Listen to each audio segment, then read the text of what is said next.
Estamos charlando con la doctora Alejandra Sosa, médico-oncóloga y paliativista, sobre los cuidados paliativos, sobre la muerte, un proceso natural de cualquier ser vivo en este planeta, y cuánto miedo tenemos de hablar de la muerte y especialmente del sufrimiento antes de la muerte, y cómo tenemos que naturalizarlo, cómo tenemos que aceptar que estamos aquí hoy y no sabemos si mañana vamos a estar. Dejábamos pendiente lo del cuidado paliativo, el alivio del dolor, el escuchar al otro, el ponerse al día con deudas, con perdones, con reconocimientos, con declaraciones de amor y con temores sobre el qué pasará cuando yo no esté.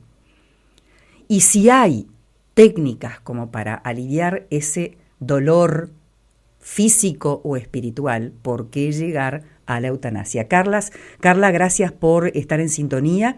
Vamos a leer el mensaje de Carla que está relacionado con el tema.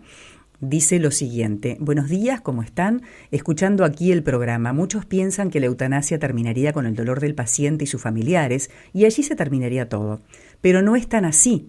Los cuidados paliativos no solo ayudan al paciente, sino que también ayudan psicológicamente a los familiares para que puedan entender y asimilar la enfermedad de su ser querido y acompañarlo hasta el último momento en el cual Dios decida llevarlo.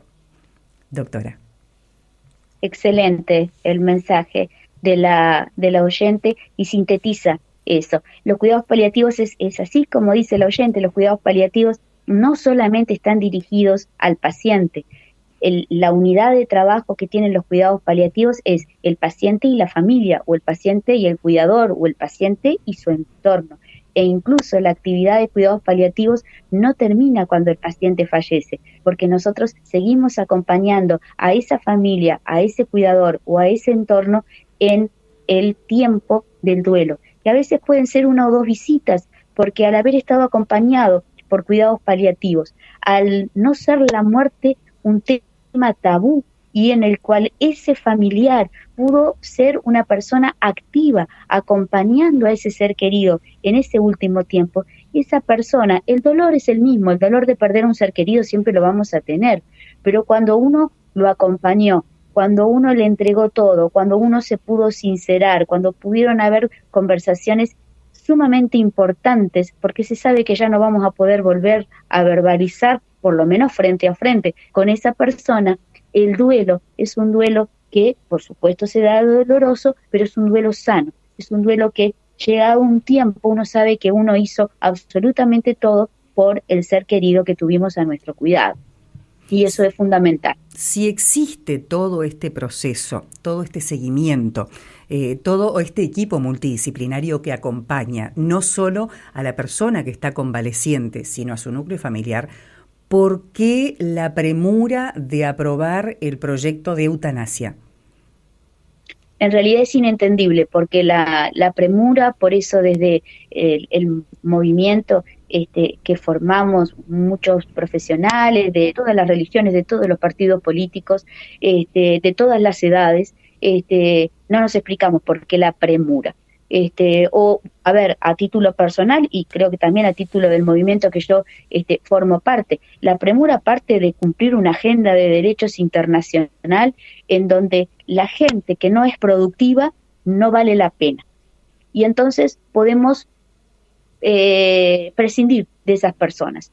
La persona que es anciana y que no produce es un gasto para la sociedad, lamentablemente, según la visión de estas personas.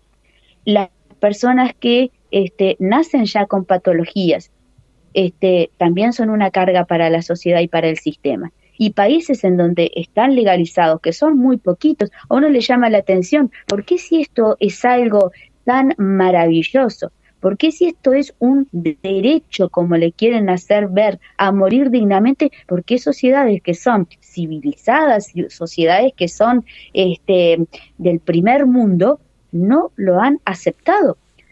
Portugal lo vetó, Francia ha intentado de legalizar la eutanasia en un montón de ocasiones y siempre se ha dicho, no, esto no se aprueba. El Reino Unido, esto no se aprueba.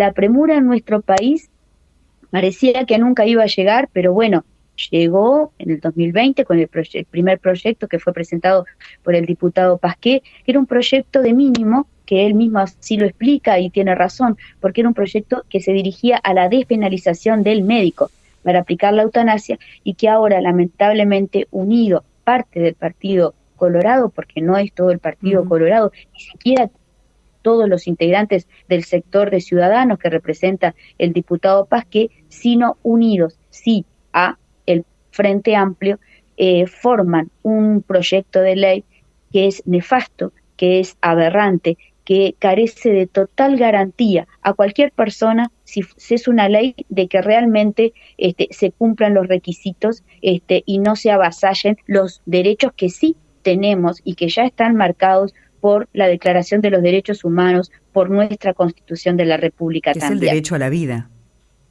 El derecho a la vida. El derecho a la vida, nosotros tenemos derecho a la vida, el derecho fundamental. Si no tenemos vida, todos los demás derechos humanos no existen. Hablan mucho de la libertad. Si no tenemos derecho a la vida, ¿cuál es la libertad?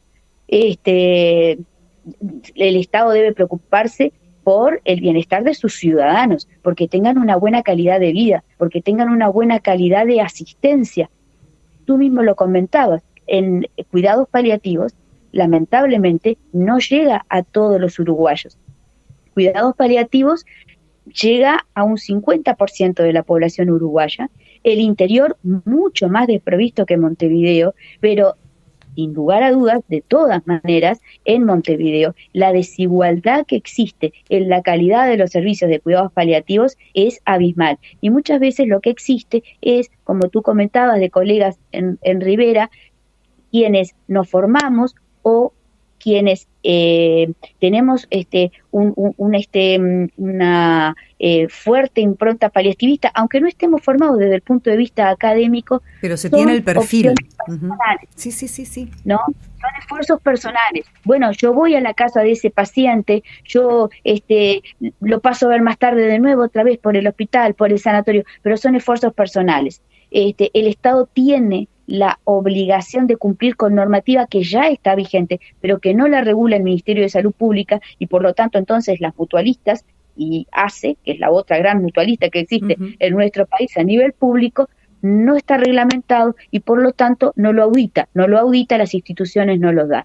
El derecho que tenemos todos los uruguayos es a tener cuidados paliativos universales y cuidados paliativos de calidad para que el paciente en el momento de morir, que es algo que no lo podemos evitar bajo ningún concepto, de una muerte natural, no que un médico nos mate o que un enfermero nos mate o que pidamos un suicidio médicamente asistido y el médico asesore para que otra persona nos quite la vida. El Estado lo que nos tiene que garantizar es cuidados paliativos universales y de calidad. Ahora, ¿de qué depende que sea universal? Porque se habla que hay una media sanción para llegar a transformar en ley este cuidado paliativo universal, que llegue a todas las personas que están viviendo sus últimos momentos. Exacto, hace 4 meses ya que se votó en la Cámara de Diputados, después de un largo tiempo de debate, el proyecto de ley de cuidados paliativos que garantizaría a la población cuidados paliativos universales y de calidad. Desconocemos por qué hace 4 meses en un proyecto que, si bien salió votado por unanimidad, hubo una fuerte oposición del Frente Amplio a incluir el artículo de final de vida, que incluso el Frente Amplio no lo votó. El proyecto de ley de cuidados paliativos que se aprobó en la Cámara de Diputados, si bien es un proyecto que sale por unanimidad, una parte del proyecto que es fundamental, porque no puede existir ley de cuidados paliativos sin que se atienda a el final de vida, porque sería totalmente ridículo, no fue aprobado por el Frente Amplio, sí fue aprobado por el Partido Colorado, Cabildo Abierto, Partido por la Gente, Partido Nacional. ¿En qué consiste este artículo de final de vida que no fue aprobado por la izquierda? En el artículo, en el cemento del articulado del proyecto de final de vida está el acompañamiento de cuidados paliativos en esta etapa específica. en el final de vida y en el de el cuidado del paciente, y que frente al sufrimiento insoportable, y sufrimiento e insoportable, no hay definición, porque el sufrimiento es subjetivo, es de cada persona. Yo no le puedo decir a alguien si le duele o no le duele. El dolor existe siempre, yo siempre tengo que validar el sufrimiento del otro. Y lo insoportable también, porque por lo que para mí puede ser soportable, quizás para otra persona no lo sea. Uh-huh. Ahora, tenemos que abordarlo, y abordarlo de forma interdisciplinaria.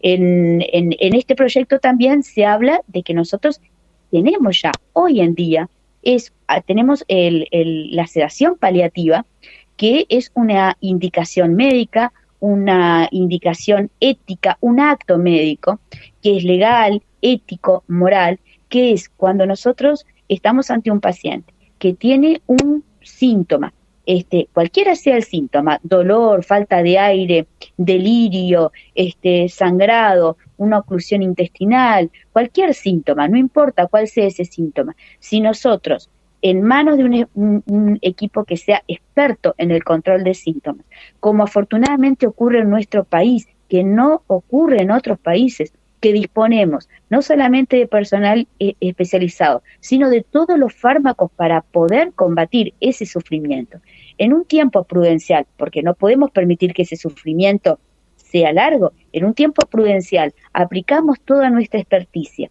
y todos los fármacos que tenemos a ese paciente, y no logramos controlar ese síntoma, y el sufrimiento de ese paciente continúa, por supuesto que ningún equipo de salud va a permitir que alguien tenga un sufrimiento. Tenemos esta indicación médica, esta herramienta que, repito, es legal, moral, ética, deontológicamente correcta, uh-huh, que es la sedación paliativa. ¿Y esto en qué consiste? Porque nosotros, mientras estamos con conciencia, tenemos y sentimos ese dolor físico, orgánico. Totalmente. O espiritual. Totalmente. Entonces, la sedación paliativa consiste en administrarle al paciente un fármaco, un sedante, porque no es otra cosa que un sedante, administrarle en dosis proporcionadas para disminuir el estado de conciencia. Entonces, el paciente, al no ser consciente, no puede sentir sufrimiento, porque el sufrimiento lo sentimos porque estamos conscientes. Si uno está inconsciente, por eso nos anestesian cuando nos van a hacer un procedimiento quirúrgico. No estamos conscientes de lo que se está haciendo. ¿Sería una anestesia, un sueño profundo o un coma? ¿Se le induce en un coma? Exactamente. Se induce una disminución de la conciencia a tal grado que el paciente no siente ese síntoma o signo que le provoca un sufrimiento. Y requiere un monitoreo, por supuesto, permanente del equipo de salud. Requiere o también... sea, no es inyectarle ese inductor del sueño, del coma, e irse y esperar que se muera. Por supuesto que no, porque aparte, como las dosis son proporcionadas, el fármaco en el organismo dura 5 horas. O sea que si a las 5 horas nosotros no damos una dosis proporcionada, el paciente se va a despertar y va a seguir sufriendo. Claro. Entonces mantenemos al paciente en ese estado de inconsciencia, en donde aparte permitimos que esté acompañado por su familia. Lo último que pierde el paciente es el tacto y el oído, y eso es importantísimo, porque le decimos a la familia: quédense al lado de ellos. Si tienen que llorar, lloren al lado de él. Habiliten la despedida. Díganle que ustedes van a estar bien, que él ya cumplió, ya estuvo acá con nosotros, ya dio todo lo que podía dar y ahora tiene todo el derecho de irse y descansar, a donde quiera que sea, en la creencia que quiera, no importa. Sí. Pero estamos al lado de él, lo estamos acompañando, no lo vamos a abandonar hasta su último suspiro. Y le vamos a dar intimidad a esa familia para que esté con sus seres queridos. Y está demostrado científicamente que la sedación paliativa no adelanta la muerte ni causa la muerte a nadie, porque, vuelvo a repetir, lo que estamos dando son dosis que lo que hacen es disminuir el estado de conciencia. Lo que provoca la muerte es la complicación que no pudimos controlar o la misma progresión de la enfermedad. Y esas son claras diferencias con lo que es la eutanasia. Porque la eutanasia es administrar en dosis letales una sustancia letal para que la persona muera en minutos. La intención es matar a la persona. La intención no es acabar con el sufrimiento. La intención es acabar con la vida.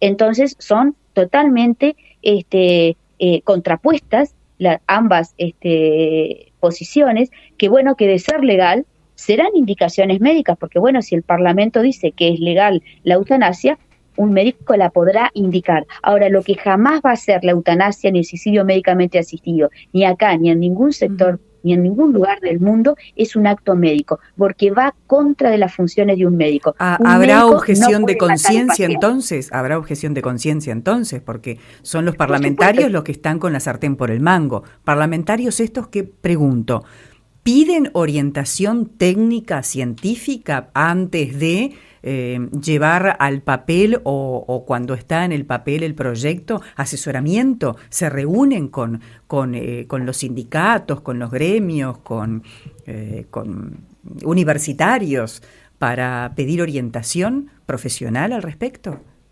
En nuestro país, afortunadamente, a diferencia de lo que ocurrió en España, que hace poco se aprobó la ley de eutanasia y que no se dio espacio ni a las sociedades científicas, ni a la academia, ni a los comités de bioéticas, en nuestro país sí se ha dado un espacio que no es suficiente, porque no estamos hablando de un papel, una normativa que va a ser algo que se va a poder remediar. Acá estamos hablando de matar a una persona y después que la matan ya no se puede volver para atrás.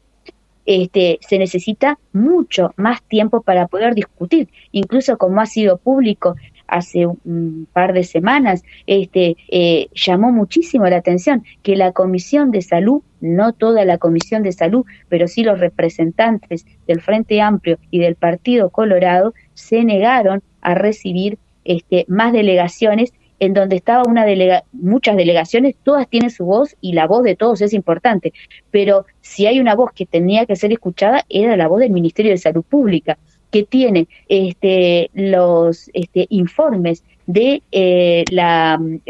el plan del adulto mayor, de salud mental, de cuidados paliativos, de bioética y de discapacidad, unos documentos en donde se señala totalmente en contra de la eutanasia y señalando punto por punto por qué están en contra de la eutanasia.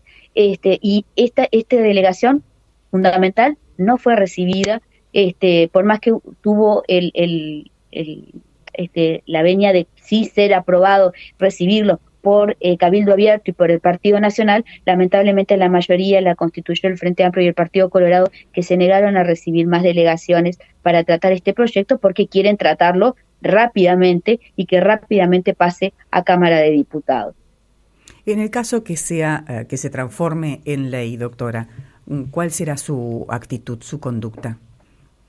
¿Seguirá trabajando en cuidados paliativos? ¿En algún momento, en estos años de experiencia suya, algún consultante, algún paciente en su lecho de muerte le pidió muerte? ¿Le rogó que por favor le aliviara el dolor y se terminara, me quiero morir, no soporto más? Por supuesto que sí. El deseo de adelantar la muerte frente al inicio de la consulta de cuidados paliativos siempre está. El tema es sentarse con el paciente y preguntarle, aparte de todo lo que se tiene que preguntar como médico en una entrevista médica, es preguntarle qué es lo que te preocupa y cuál es la raíz de tu sufrimiento. ¿Es el dolor? Quédate tranquilo, yo voy a estar contigo y te puedo asegurar que lo podemos tratar con el equipo que te vamos a seguir. Y cuando no te lo podemos tratar y veamos que hicimos todo, pero no pudimos hacerlo, nosotros tenemos la sedación paliativa para poder ofrecerte. Cuando uno le dice a un paciente que no va a tener dolor, que no lo vamos a abandonar, que vamos a estar siempre con él hasta el último momento, con él, con su familia, que vamos a tratar de resolver temas como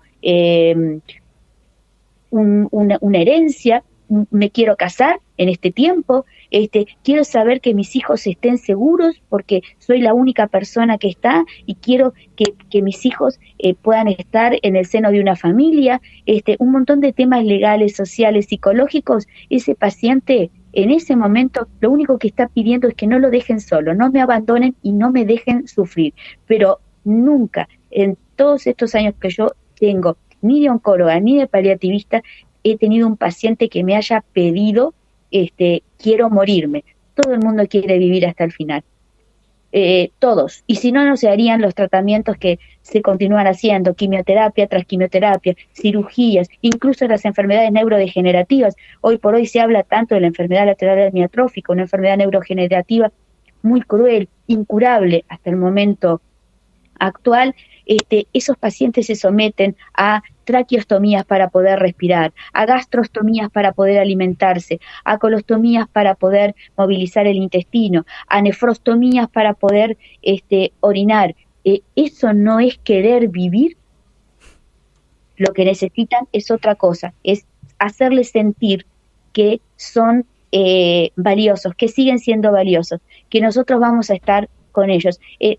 Saliendo de Rivera fuimos a Tacuarembó, y en Tacuarembó tuvimos una entrevista en una radio en donde el periodista me decía, pero doctora, y esos pacientes que por ejemplo tienen Alzheimer o que tienen una demencia, que ya no saben ni dónde están, esos pacientes, ¿vale la pena que sigan viviendo? Y que sigan gastando, porque realmente el tema aquí que preocupa es el costo. Claro. En medicamentos, en recursos humanos, Totalmente, pero lo que no podemos perder de vista es que quizás el paciente, y sin duda el paciente que empieza con un gran deterioro cognitivo, ya no sabe quién es, ya no sabe dónde está, incluso a veces vive en el pasado. Ahora, lo que nunca podemos perder de vista es que nosotros sí sabemos quién es esa persona. Es nuestra mamá, nuestro papá, nuestro hermano, nuestro amigo, y nosotros, eso es lo que no podemos perder. Es la misma persona. Quizás ahora él no nos conozca, pero nosotros sí conocemos quién fue. Y para nosotros siempre tiene que seguir siendo valorado y siempre lo tenemos que seguir acompañando. En el caso puntual, ¿no? De la persona con Alzheimer, con demencia senil, que ya no tiene conciencia, que no se acuerda, que no reconoce, ¿cómo saber si está con ese sufrimiento insoportable? Y llegar a la sedación o al sueño o la inducción del coma o sacarlo de conciencia para que termine sus horas o sus días en paz. Ahí en realidad no hay una pérdida de conciencia, lo que existe es un deterioro cognitivo en las demencias, en donde el paciente pero no sabe exteriorizar, no sabe pedir auxilio. Uh-huh. Claro, muchas veces vuelven se quedan estancados en una etapa de su vida, ya sea en la niñez, en su juventud, o en algún momento de su vida quedan estancados, pero no dejan de ser, expresan perfectamente el dolor.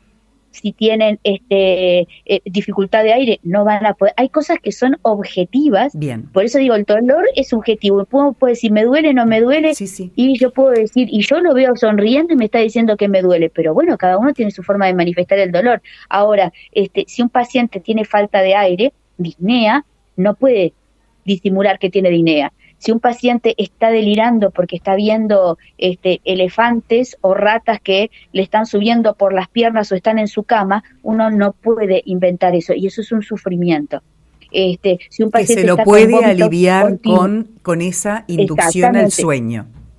En primera instancia se aplican todos los medicamentos para poder controlar ese síntoma, y si ese síntoma en un tiempo prudencial, porque no podemos esperar, la ley dice sufrimiento insoportable, esperamos 10 días, lo ve 2 médicos. Ahora, 10 días va a seguir sufriendo. Yo cuando hablan de que eso es amor, digo, ¿qué amor? Que yo no lo quiero, ¿no? Porque si me dejan sufrir 10 días para que me vea otro médico, para que después me administren la muerte, no me van a sacar el sufrimiento, porque me quiten la vida, dejar sufriendo una persona 10 días o 48 horas. ¿Eso lo dice el proyecto? Es un acto de violencia.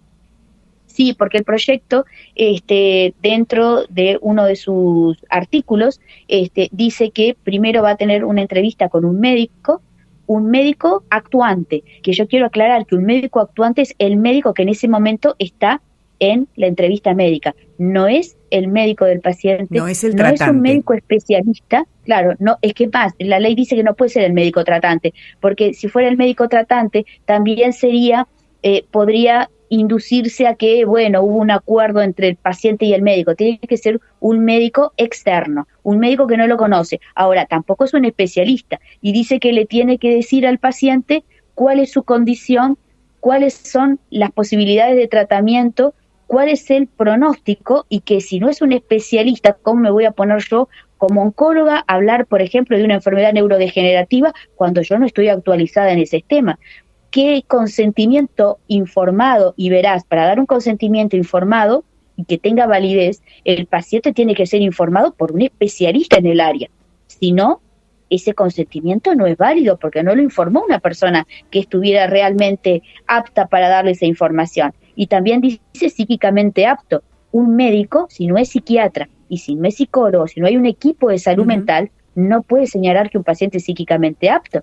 Doctora. Entonces, y tiene un plazo de 10 días para que después lo vea otro médico, también externo, para que diga que también está de acuerdo en que ese paciente tiene un sufrimiento insoportable y por lo tanto se le aplicará, es aplicable, es eutanasiable.